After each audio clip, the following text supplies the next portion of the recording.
So, good day, good afternoon here in Switzerland, good evening in India, to our third of 4 webinars that we, the Swiss Indian Chamber of Commerce, are hosting with our member law firms and friends in India.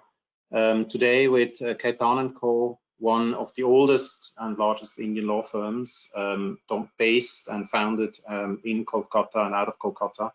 I do welcome my partners with Khaitan, based in Mumbai. On the one hand, Ravindra Jhunjhunwala is a partner specializing in corporate and M&A, and tax partner Ritu Chakravarti.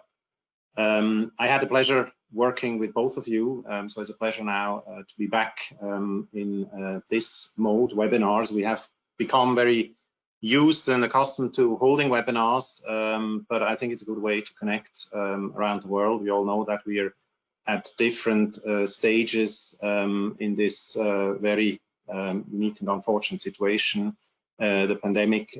Nevertheless, we want to be connecting with our friends in India and wherever you may be, and still want to provide you with content and with relevant information for businesses, specifically now businesses investing in or based in and doing business in India. This is now a cooperation between the Swiss Indian Chamber of Commerce, and so very much also addressing Swiss, but generally certainly European investors into India. And maybe a few kind of ground rules for you all attendees. We will be typically, when we are presenting and speaking, you will see us and of course hear us. And in particular, important for you to know, we will of course take questions. We welcome questions.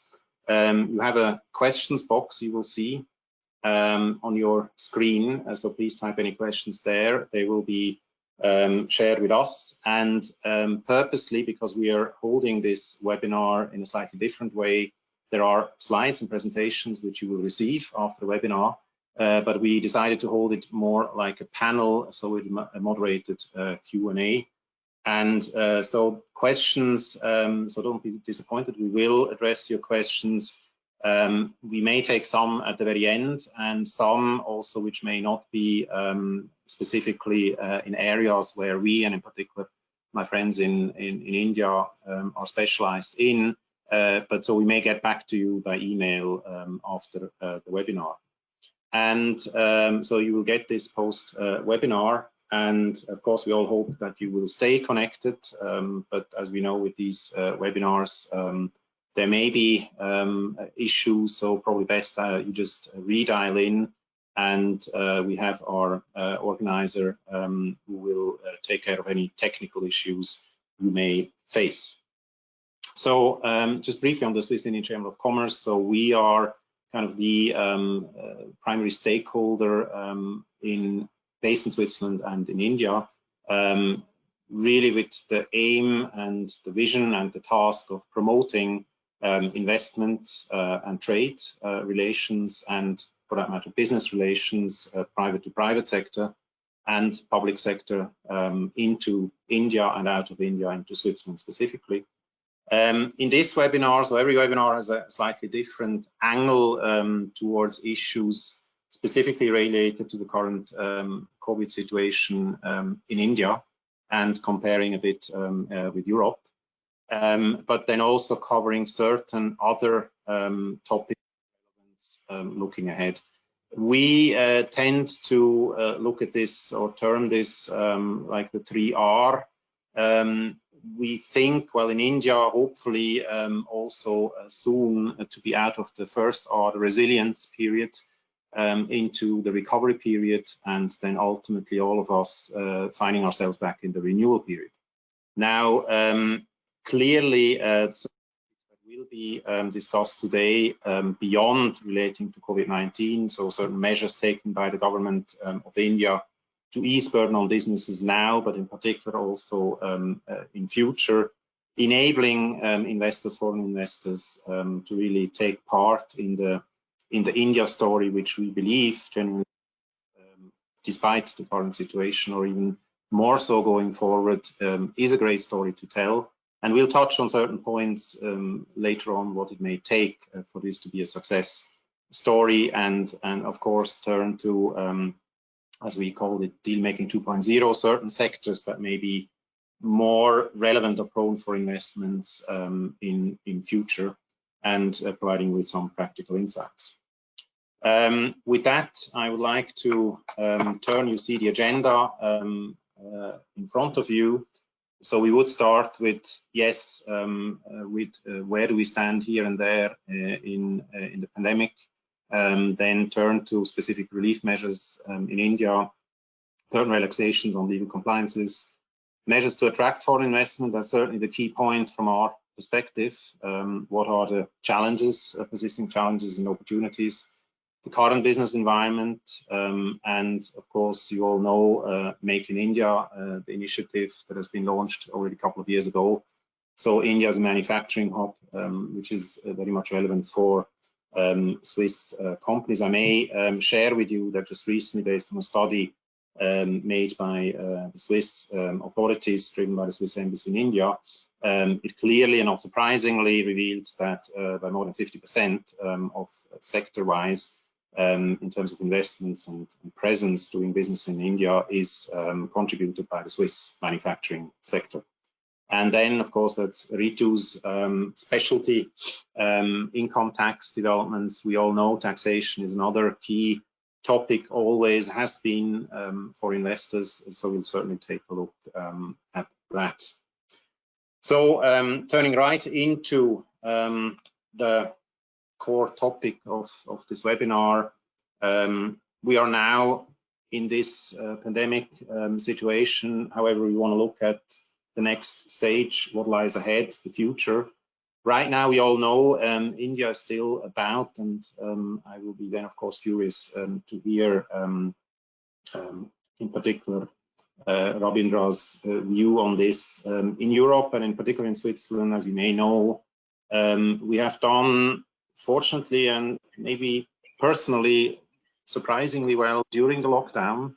It's been different for many European countries. Many, and I think most of the countries worldwide, have been too late, simply too late to react. And then now we're at the stage of reopening, of relaxing the lockdown. And here we are now at the stage where, by and large, except for big events, we are really almost open again. However, we had to take measures to which you now also read about elsewhere, like masks, where or not, should they be compulsory, and of course all the rules apply. And in reality, still many companies, including my own firm professionally, many still work from home, and in some places they're now encouraging at least some of the people to come back. So we're still in this transition stage, and I think the primary goal here in Europe, and I think I speak for most countries around Switzerland, including those heavily affected, but they need to take certain measures again to make sure it doesn't get out of control. So we are really now in that containment stage of ensuring that the relaxation, the reopening, does not endanger the achievements during the lockdown. And there's always this balance between economy, no doubt, and of course foremost public health, because it is still there. We don't have a vaccine, we all know that. And that's where we stand.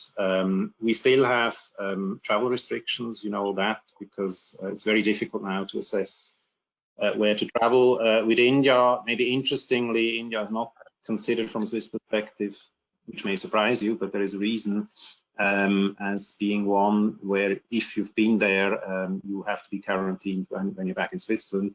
But that's where kind of the real issue is that effectively you, as a normal citizen, there's hardly any possibility actually to travel to India, because from an Indian perspective, I understand, international passenger flights are still not allowed for now to land. What we know is that now there are certain shuttle flights beyond the repatriation flights we had, but certain bubbles being opened, travel bubbles in Europe. And so by and by we will see what what possibilities there are in reality. So on the one hand, there are restrictions on immigration still, on the other hand, on travels, and then there's simply the practical reality. Are there airlines? Are they allowed to fly and land? And then secondly, are you allowed to come back? Or are you facing quarantine wherever you go or where you come back? And now specifically with Switzerland, India, we are not there yet. The reason or the issue is, of course, that at least workers, and that includes Indian workers that have a permit, a valid permit, they are allowed to work in Switzerland. So legally, that's possible. Now, India, we know, is grappling still. We are still not have reached the peak. Unfortunately, and I believe personally, we cannot speak of a national peak because there are different, huge differences between cities, between regions, between states. And there are partial lockdowns still. There are some reopenings, of course, mostly for economic reasons. So, Rabindra, I mean, you're sitting there. I know you are all in home office still, and here we always also a bit wonder. Okay, I think we all know, and it's true for most of the countries, the numbers, you can't really rely on the numbers. Ultimately, it's really the question: do you see like positive signs, or how do you see the situation going forward? So, well, India has also has its challenges, and we are still in a phase of lockdown. It may be phase 6, if I remember correctly, and at the end of the month we will know whether it gets extended. But you are absolutely right about India still being in the grip of pandemic. The rate of infections are high. We haven't seen the peak. While we've had partial reopening of non-essential services over the last month and a half, and the unlock 2 may get extended further, but we are definitely not going to have a full opening up. The restrictions on movement of people is probably going to continue, and depending on the ground reality in that particular state or city. Well, working from home is definitely a norm, and we expect it to continue for a very long time. We don't see ourselves coming back to our offices anytime soon. In fact, just the other week, we extended and we declared that people may work from home till the end of the year. So that's how we see the pandemic on the ground. So that is on the pandemic. But of course, in addition to the pandemic, we've had a social impact. We've seen the crisis of migrant workers in cities and factories, sites, stuck without jobs and trying to make the hardest journey back to their villages. And at some point of time, as the reopening happens, how they are going to come back into the city.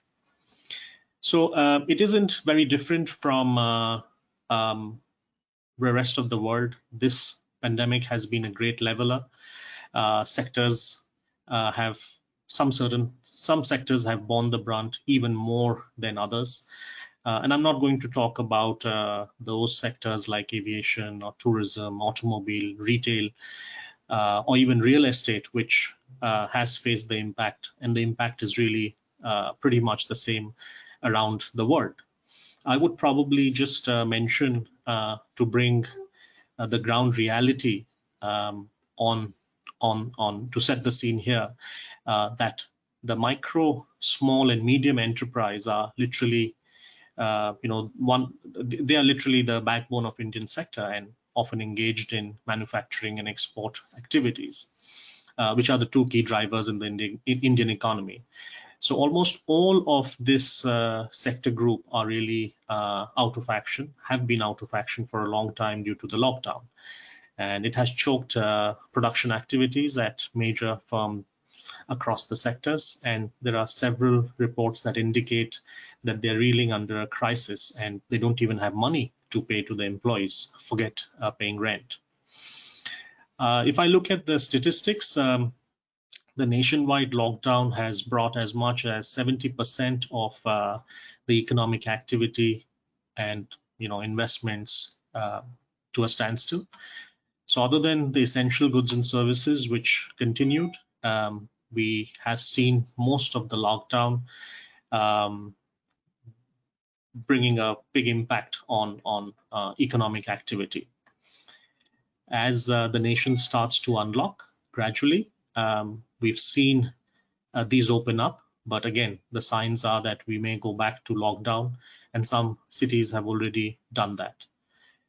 Someone asked us about the growth rate. Well, there are lots of figures which are being thrown by different bodies, whether it's the World Bank, the IMF, and various others. But what we possibly see is a flat growth rate, possibly not in the negative. And those sectors which have been hit really, really badly, frankly, to get back to the 2019 numbers, it may take them 4 to 5 years. But having said all that, Phil, I would say that we've seen a glimmer of hope. We've seen opportunities, and while the picture is grim outside, sitting in our home offices, we have been party to very large transactions. And if you see the billions of dollars which one of the telecom companies owned by Reliance Industries, Jio in particular, has been able to get, that has really been the highlight of the lockdown. In almost 8 or 9 different investors who have brought in billions of dollars. Apart from that, several other transactions which have happened during the lockdown. So opportunities have been there, and maybe we can talk about it later. I'll give it back to you now, Phil. Yes, thanks, Ravindra. I think it is all connected, and maybe just summarize and going ahead. I think that was, of course, clearly what we understood over here, the sheer challenge, and of course, with certain steps taken, the migrant worker issue is like a catch-22. So being forced ultimately, a country like India to at least partially open up, but then being hit again. Now, the government has announced huge relief package. Now, turning to that, if you can briefly summarize that, but I guess the question really is, ultimately, is that just a drop of water on a hot stone, or what do you think and what do you see? What does it really take to be able to balance, of course, the harm of the pandemic itself, but the harm of having at the same time an opening while the pandemic is still going on, at least in certain areas, important relevant areas, and getting production, manufacturing going on. We have witnessed as chamber companies, Swiss companies, even in the key sector of pharma and healthcare, simply be facing supply disruptions, not being able to manufacture, although they could have legally, but simply factually not being able to import or export. And it's another topic we may turn to later. But so this relief package, this famous relief package, briefly, what is it about, and do you think it really has the impact and can be a game changer? Okay, so I'm going to address the question about whether it will be a game changer later, and probably maybe at the end of the session, because that would probably give away some of the things that we are talking about. Let me share what the government has done and what economic packages we are talking about. I guess the biggest one is the Self-Reliant India package, and I just translated that into English.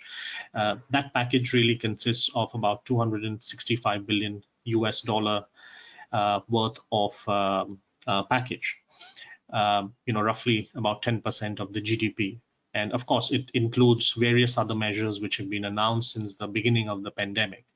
And that covers various different sections of the society. There's a relief for the poor, there's relief to the mid-market, the MSME, which I talked about, there's relief for the NBFCs, the MFIs, power distribution companies. If I were to pick, say, one or two of them up, since we have limited time today, I would say, well, the government has tried to bring in liquidity, to provide for emergency credit lines from banks. Very large sums of money as a subordinate debt to the promoters for equity infusion. They have amended existing definition of MSME to increase the investment thresholds, disallowing global tenders for government procurement for up to $26 billion. There have been special liquidity schemes for primary and secondary market transactions, with respect to power distribution companies, injection of close to $12 billion of liquidity. But that's not all. The Reserve Bank of India has also announced various measures to boost the liquidity in the economy, and these include moratoriums on repayment of term loans and interest rate for working capital facilities, increased borrowing limits, reduction of the cash reserve ratio. To answer your question, a lot of them really are very clearly packages to bring in liquidity in the market.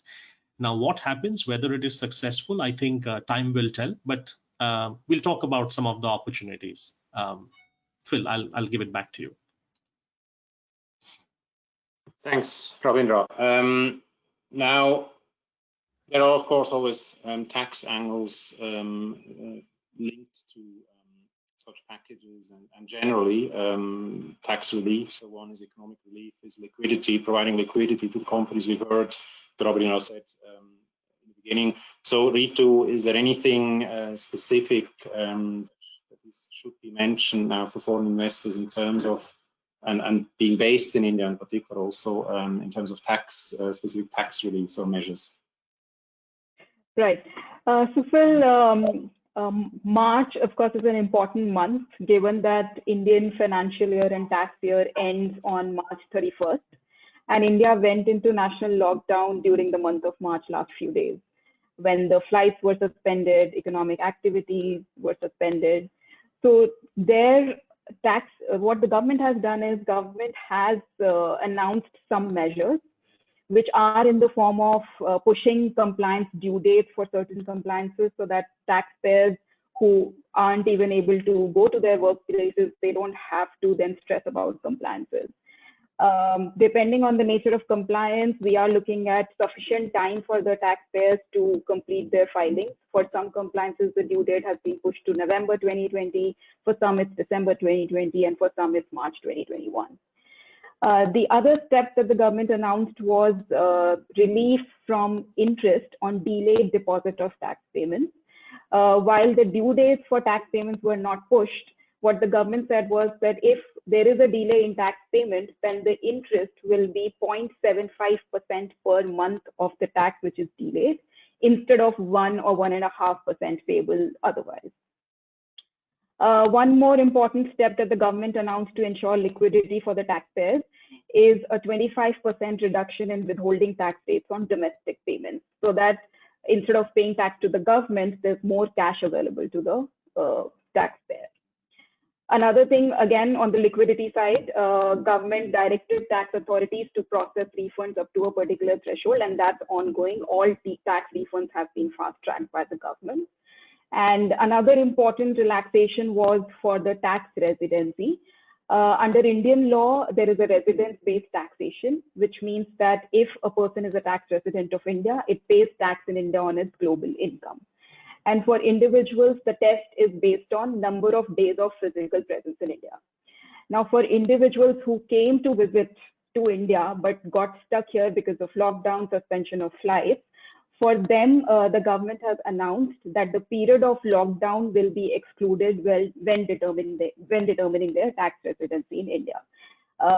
Currently, this clarification is issued only for financial year 1920. And for 2021, we are expecting another clarification when there is clarity as to when the international flights will resume and people will actually be able to travel back. So this is broadly an outline of what tax measures the government has announced.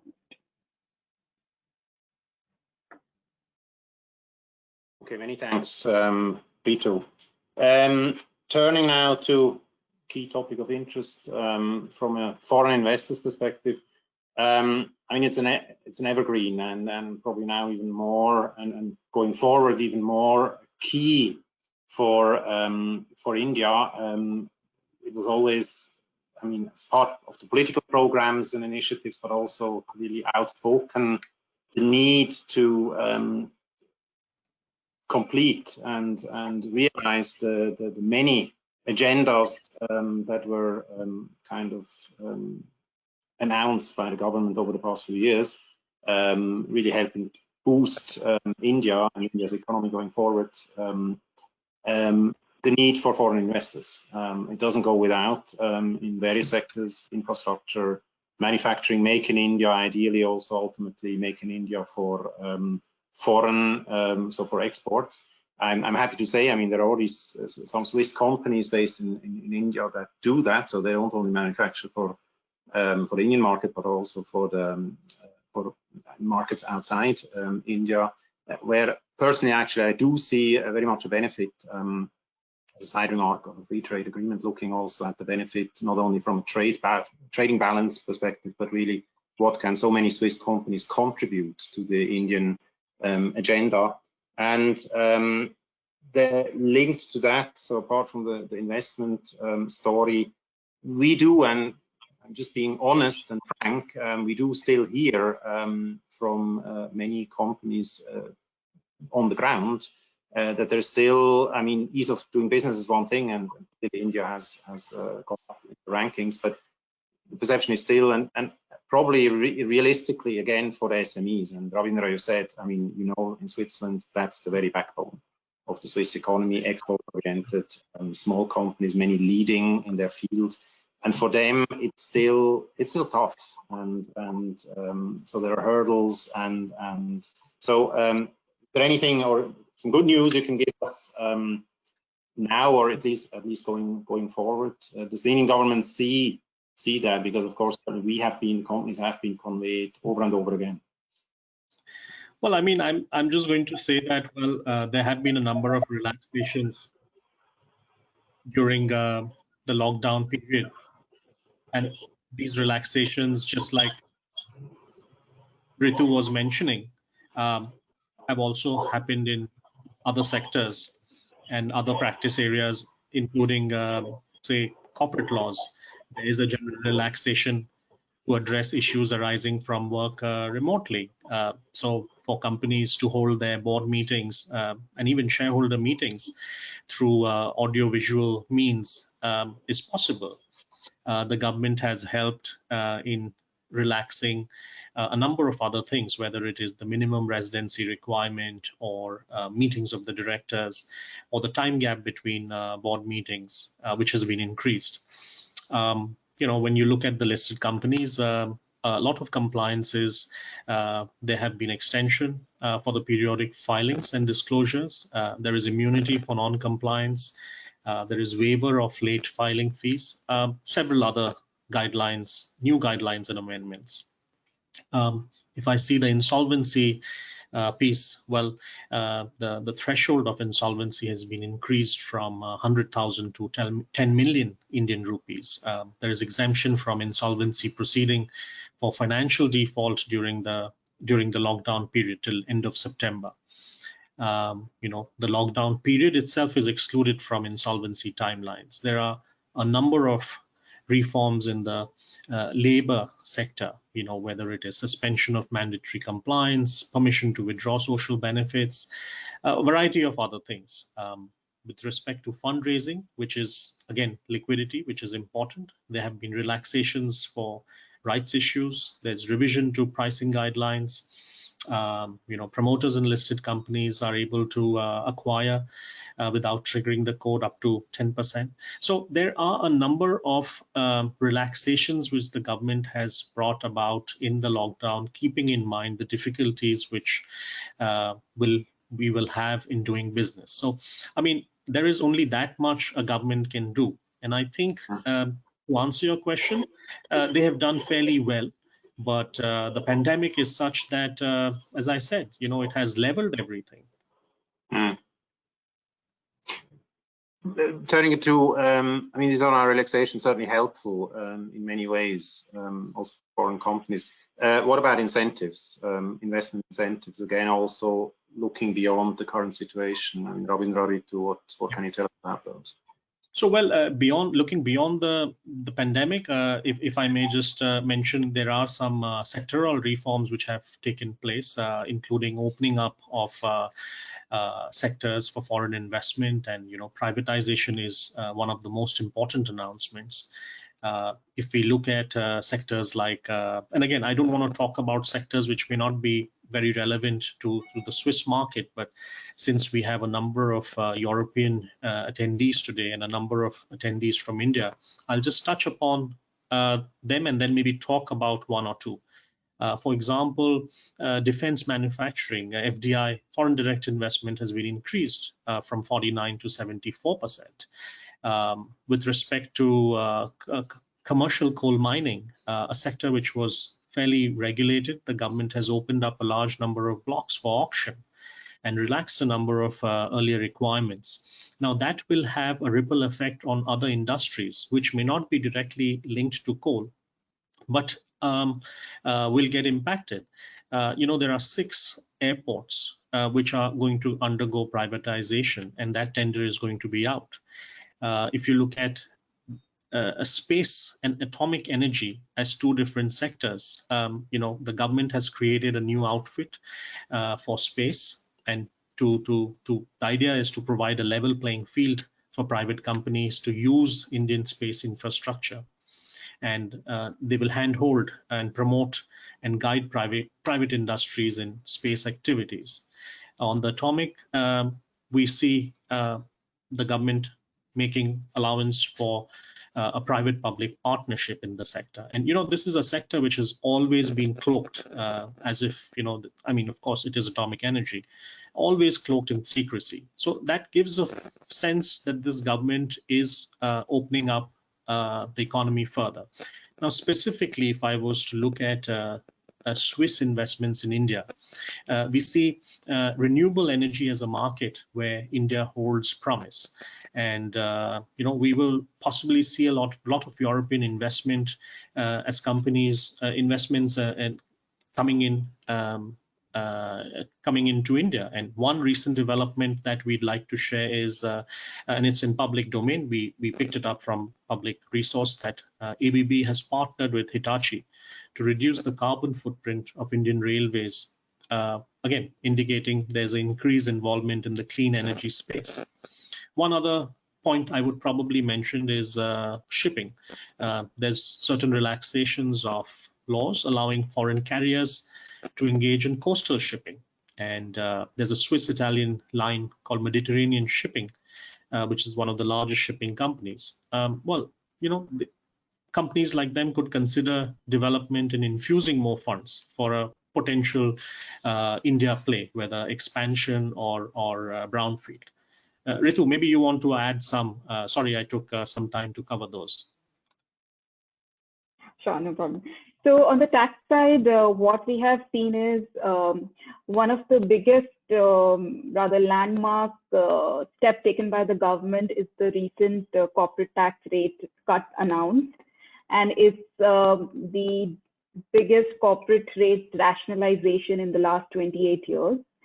As per the new rates, any company, new, old, manufacturing, non-manufacturing, any sector, any company can opt to pay tax at 22% base rate, which after including surcharge and cess results in an effective tax rate of about 25%. And for manufacturing companies specifically, the tax rate is as low as 15% base rate, which is half of the generally applicable headline corporate tax rate in India. And after including surcharge and cess, the rate comes to about 17%. So when these rates are compared with other geographies, this announcement makes India very competitive when we look at the corporate taxation. Another big change which has happened is in the area of dividend taxation. The whole dividend taxation scheme has been revamped. As per this new scheme, until 1st April 2020, dividends distributed by an Indian company were subject to tax in the hands of the distributing company at the rate of 21%. And there was no further tax in the hands of the shareholder. Since the tax was payable by the company, there was no credit or deduction or set-off available to the shareholder. This made extraction of profits from Indian companies quite tax inefficient. And generally foreign investors used to, in a way, criticize this as a measure where government is not rationalizing the tax rate and why on equity shares such high tax cost has been levied. Now in the new regime, dividend tax is no longer payable by the company. The tax incidence has shifted to the shareholder. What it means is that for a non-resident shareholder, dividend income will be taxable as shareholders' income. And as far as the tax rate is concerned, the tax rate is 20% under domestic law. Or if the non-resident is coming from a treaty jurisdiction, the rate will be as per the tax treaty. If you look at treaties generally, treaties provide beneficial tax rate of even 5% in some cases, 10% in some cases, and 15% in some. So that really makes dividend extraction tax efficient compared to the previous regime. This, coupled with the reduction in corporate tax rates, make setting up a corporate structure in India tax efficient compared to what it was previously. So these are the two big changes in the corporate taxation in India. If we can go to the next slide, we have just depicted scenarios where an Indian company which has, let's say, opted for the new corporate tax rates of 17% or 25%, and let's say it has shareholders from different jurisdictions. If we talk about Swiss treaty in particular, and the India-Swiss tax treaty, the tax rate on dividends will be 10%. This, coupled with the corporate tax rate of 17% or 25%, makes the overall structure quite efficient from a tax perspective. Moving on to the another recent tax measure is the government's push to the International Financial Services Center in India. It's a designated location which is being developed as a hub for financial service sector to set up operations in. So currently it's available for banking companies, insurance companies, and capital markets. And in terms of tax incentives, if a unit is set up in an IFSC, it's also called as a gift city. Those units enjoy a tax holiday for 10 years for 100% of their profits. Interest on debt advanced by foreign investors to units set up in an IFSC, the interest income is tax exempt. And if non-residents invest in certain securities which are listed on an IFSC stock exchange, then any gains on those securities are tax exempt. So that's quite a, quite an interesting package of tax incentives which are available if we look at the financial services sector in India. These other set of incentives which have recently been rolled out in the last budget is for incentivizing sovereign wealth funds and pension funds to invest in infrastructure sector in India. There are certain eligibility conditions, and if those are fulfilled, then any dividend income, interest income, or even capital gains income on sale of investments which are earned by sovereign wealth funds or pension funds, those will be exempt. And there is an exhaustive list of infrastructure eligible entities in the infrastructure space which will benefit the sovereign wealth funds if they, fund those sectors. So this is how I will sum up the recent tax measures announced by the government in the foreign investment space.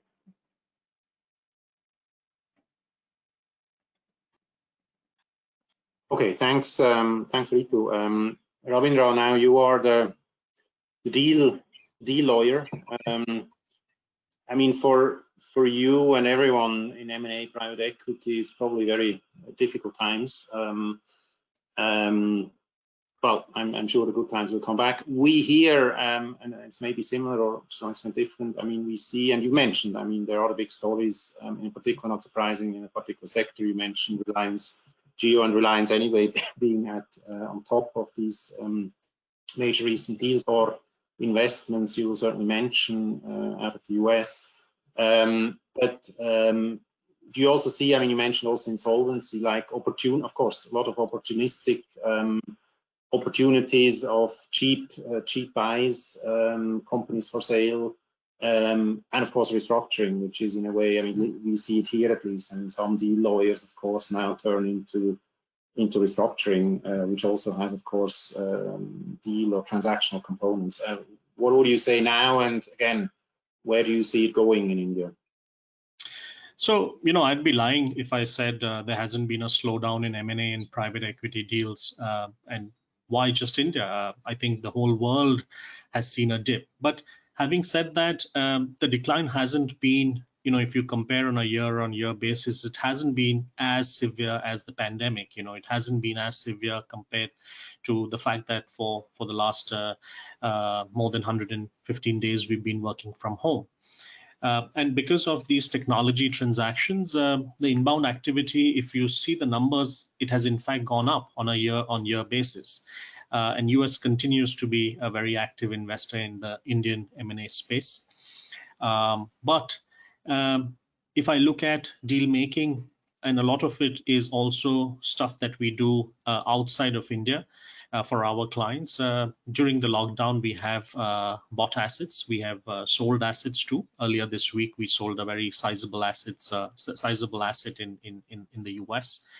So we have continued to see deals being made from start to finish during lockdown, because many Indian companies have been on the path of divesting non-core assets to focus on their core business. We're also seeing companies shoring up capital by monetizing the good assets. As I said, including some Indian companies who have sold and bought overseas assets. And mind you, the sale of non-core asset and monetizing the good assets have not been done at a discount. They've been done at great valuations.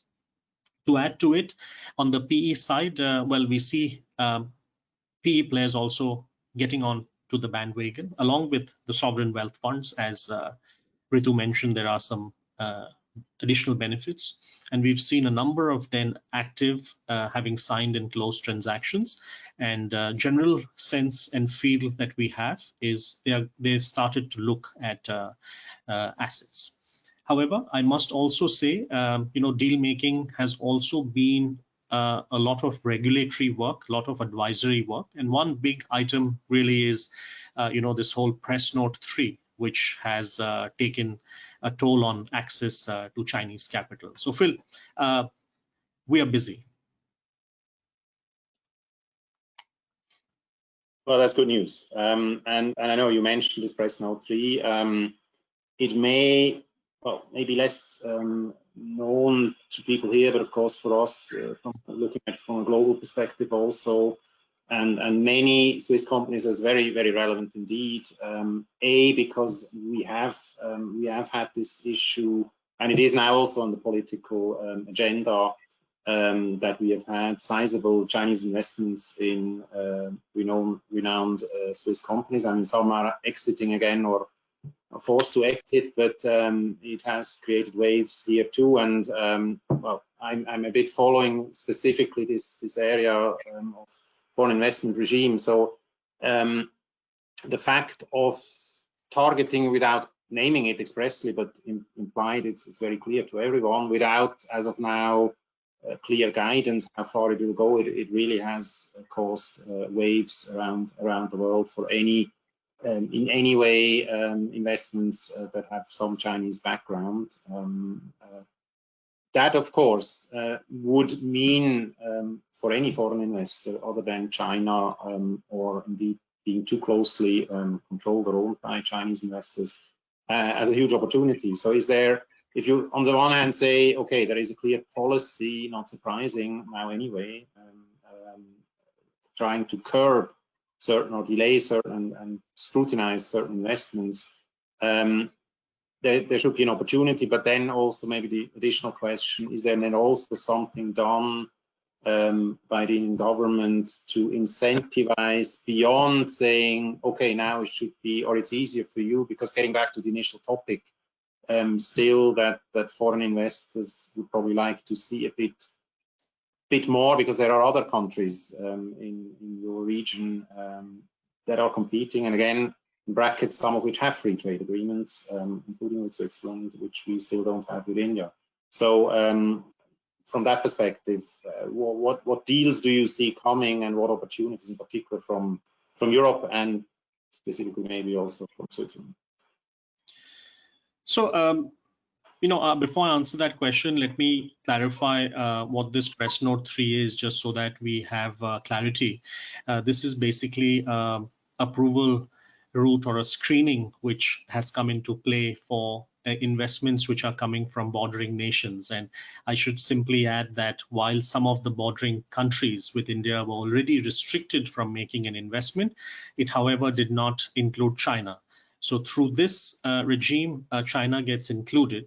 And like government in other jurisdictions which have traditionally been welcoming of foreign investment, they're using tools at their disposal to sort of justify their involvement in politically sensitive M&A. So India seems to have taken towards the same direction, except while taking the leaf out of the US CFIUS and some of the EU screening and protectionist regime, they have just gone a bit further by applying it across all sectors and not distinguishing between majority or minority control. While the intent was to avoid opportunistic takeover, it was very limited and very clearly from China.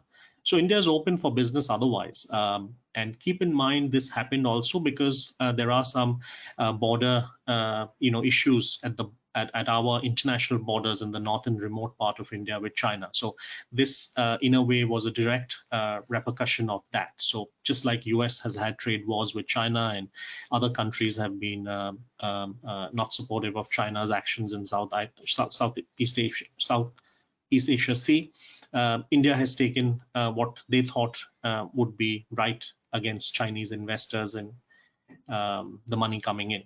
So, of course, there is uncertainty with respect to any money coming in from China till this gets relaxed. But having said that, we haven't really stopped doing business. There is enough and more which is happening. And as I mentioned in the previous question, if I were to look at numbers year on year, the decline of investment is only about 14%, if I remember correctly. So that's my very broad thought about. Please. No, I mean that is very helpful, and maybe kind of combining two questions to you as a deals lawyer. One, of course, which is of interest to our viewers and listeners, is what are the hot sectors, and then do you see, in terms of, is there a new normal in deal making that you see ahead, being at, what targets are we looking at, how are we looking at targets, how are we doing deals, is there a different risk appetite, and probably indeed driven by what are the sectors where it may be easier, simply from point of attractiveness, and also made easier by, again, governmental relaxations, sector openings and so on. So in that respect, what do you see on the ground?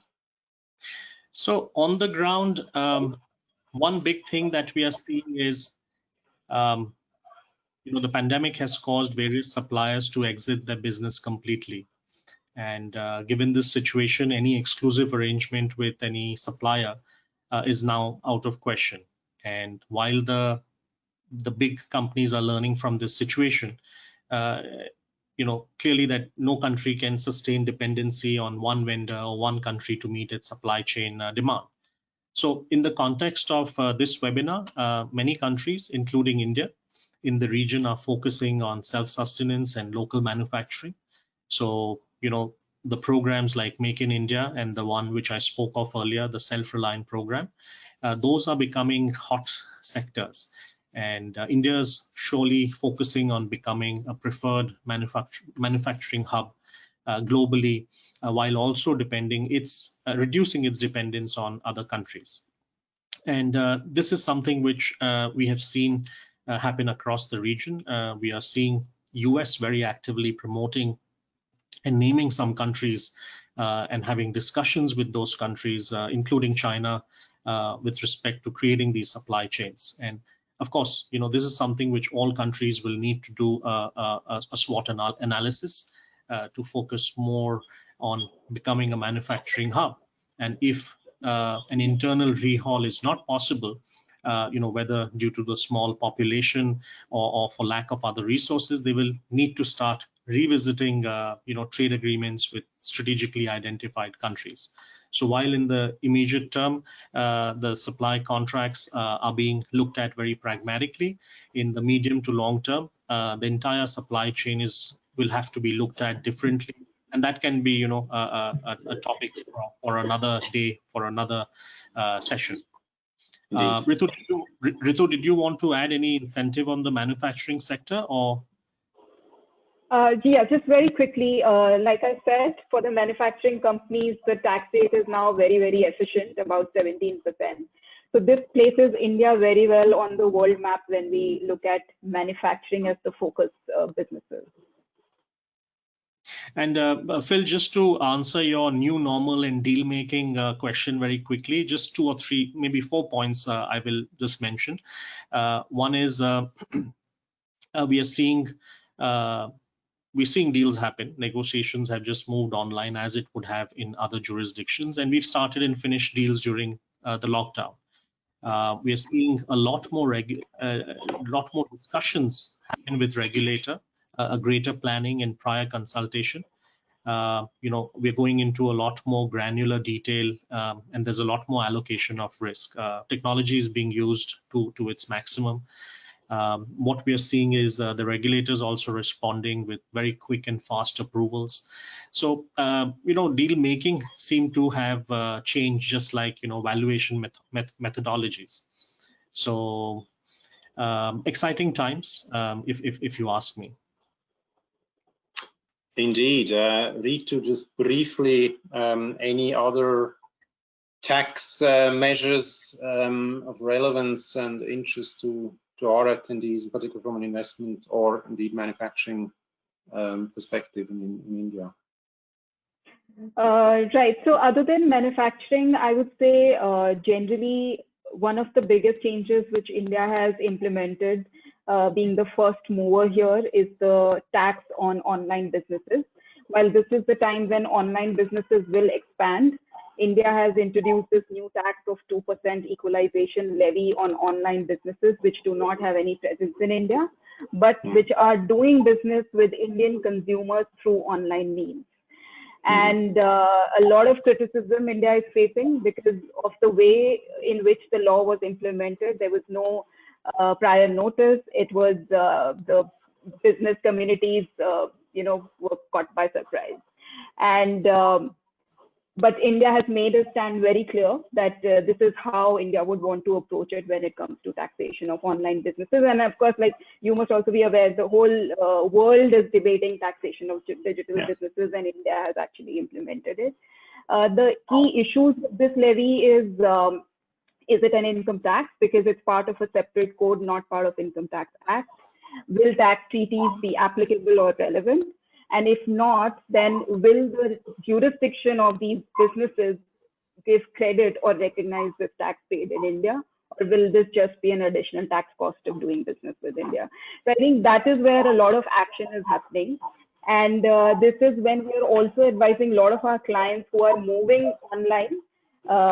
Let's say the whole education space where there may not be movement of students, but the courses will be offered online. And then what is the repercussion if you look at purely from a tax perspective? So equalization levy is a big change. Other than that, India has signed and implemented the multilateral instrument. India-Swiss tax treaty is not covered by it yet. But as and when it is covered, tax treaty will need to be read with the multilateral instrument when interpreting tax treaty. So that's a big change, and it's a global change. It's not an India-specific change. Other few changes in the dispute resolution space, where we are looking at clarifications when it comes to mutual agreement process, advanced pricing agreement mechanism being rolled out even for PE attribution. Until now, it was only for transfer pricing regime. Now it is for income attribution to a PE as well, which non-residents may benefit from tremendously.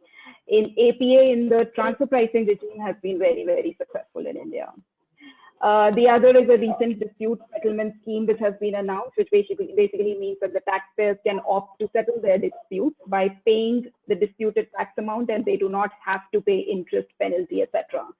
So one can do that assessment, declare their opt to settle their tax disputes, and the timeline for that is 31st December 2020. So these measures, I would say, are the key developments on the India side. One is, we don't have much time, but I'll briefly mention about the Tiger global ruling. Very interesting ruling, which involves a big ticket deal, Flipkart Walmart deal, where Tiger exited from Flipkart.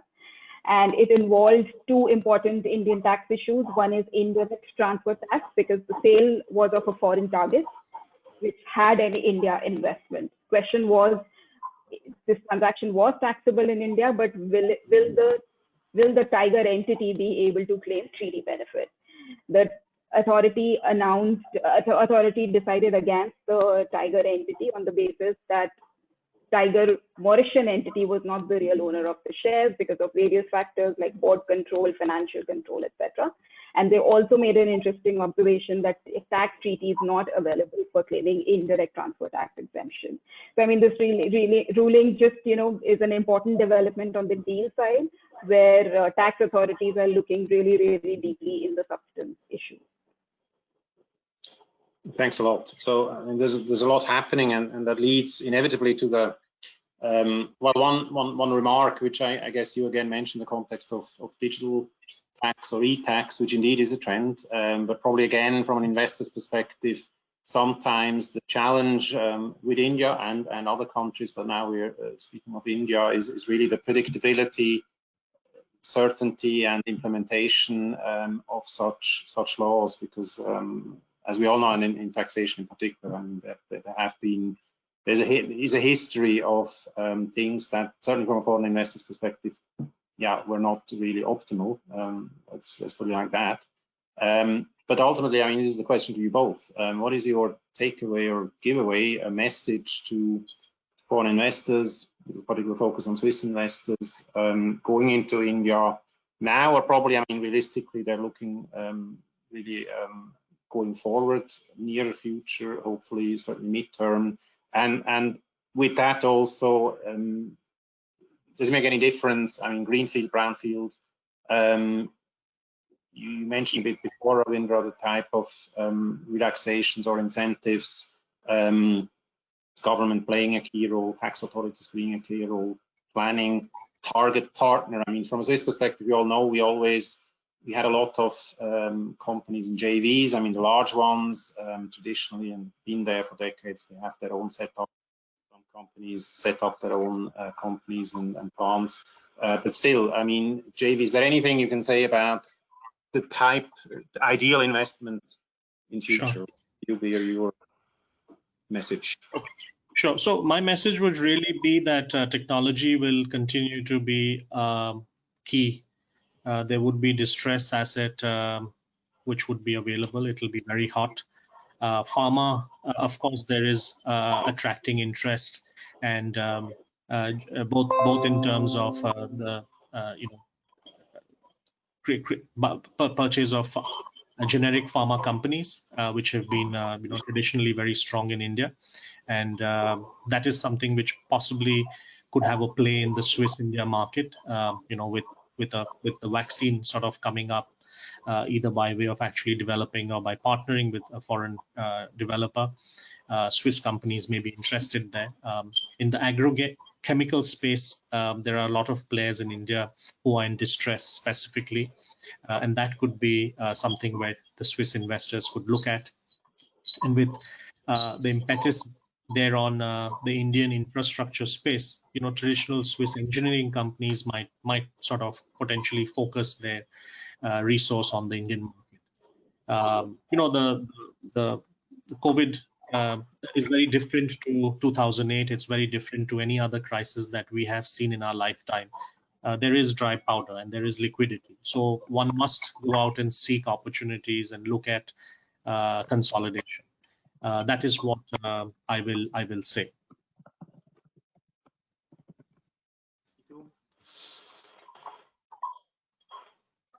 Anything from your perspective?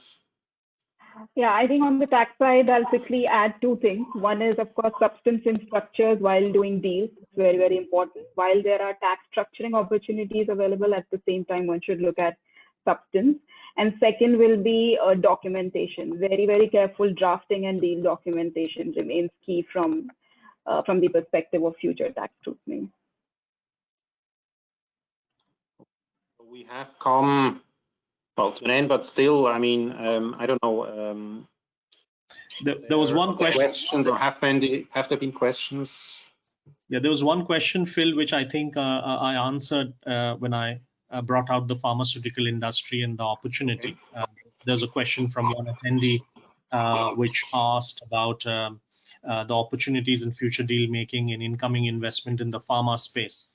And as I mentioned, I think that is definitely going to be a hot sector, both for private equity interest. And we've seen Carlyle invest in Piramal, KKR in another JB chemical and pharma company, all in public domain. So that is definitely going to be hot. If you read the newspapers, Serum Institute and AstraZeneca and Oxford and so many others are mentioned. So these are all potential opportunities that we will see. I'm not sure if there's any other question, because we included a lot of the questions which were collected in advance as part of the discussion. Exactly. So we hope that those who had raised these questions ahead of the webinar get the feel that they got appropriately answered. To the extent there are further questions, as mentioned, please raise them with our speakers and panelists. Also, you will see a survey which will open, which is very much welcomed if you respond to that. It's, I think, all our goal. We do a lot of webinars right now and going forward. Looking forward to having live events again soon. That we know how these events and means of getting in touch with you can be improved. Any feedback is most welcome. With that, I would really like to thank you, Ravindra and Ritu, in Mumbai, foremost, and to all attendees, in particular in India. Really, we are thinking of you all. I mean, India is close to our heart. That's what we are for. As a Chamber of Commerce, many businesses, and with private personal connections to India as well. So stay safe, and we all hope there will be a peak soon, and things will come to improve soon. And again, to all of you who attended, it's now evening in India, late afternoon in Switzerland and in Europe. Many thanks again, and we look forward to welcoming you at another occasion. Thank you. Well, thank you very much, Phil, and the Swiss India Chamber of Commerce for inviting us for the session and the attendees. Thank you. Thank you so much.